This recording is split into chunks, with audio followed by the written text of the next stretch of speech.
جو لوگ میانہ روی اختیار کرتے ہیں کسی کے محتاج نہیں ہوتے۔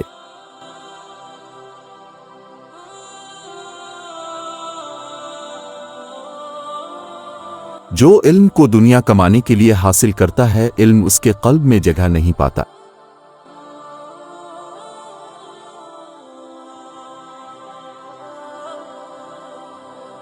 بعض اوقات اللہ کا بندے کی درخواست کو قبول نہ کرنا بندے پر شفقت کی وجہ سے ہوتا ہے۔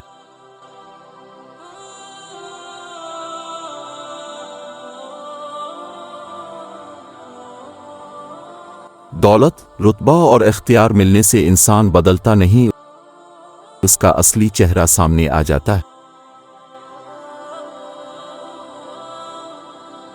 غصہ آپ کو کمزور بنا دیتا ہے اور آپ کی کمزوری دوسروں کو طاقتور بنا دیتی ہے۔